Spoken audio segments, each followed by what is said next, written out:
kim kaldı? Müdür. Baykes gelecek. Ulu Baykes ana cengesi kimele? Buna Baykes'in cengesine gel gide. Baykes'in cengesine. Ana Baykes'in cengesine kaç tarafta gelmişsin? Cengesine ceng al kız kadarlar. Baykes'in cengesine. Erkek'e de şu da erkek'e de aşağı Cüneyt Bey var. Erkek'e de ayağı kadar takılan buna gelir. Cengesi. Cengeler şuna necep bir öğrete basma. Ana İngilizce ücreti gel.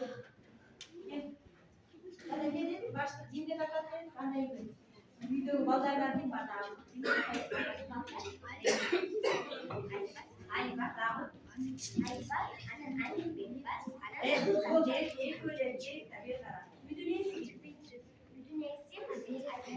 Bütün iyisi aydın. Alsa kaybol kalmadı. Roger'de başlayın. Kim tatar? Sen özüne ait mi? Kim tatar? Özüne ait çıkar.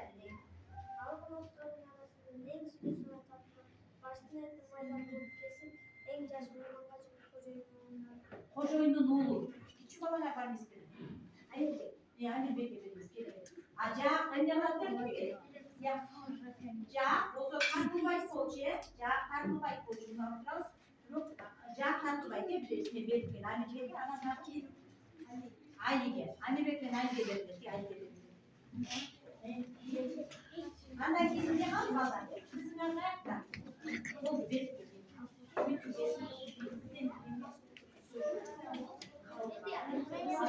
Kadar lütfen baldan. Baldan. Esnaflar hoşnalar ıntımaklı boş gereken birbirini kol doktorat. Tırtınç kol. Ana giy. Dört bir atar. Bizler büyük onun kızı gimeli. Kim kaldı? Nurzat benim Nuray'a da düştü. Yok böyle alan. Bir ofis Nurzat kadar bir kavruka verip koyuyorlar. Aşık kaldılar. Konuktur. Suyunu konuk kovatla. İyi bir yok oldu. Bir diyor. Ana giy. Kavruka iyi. Gimler geliyor.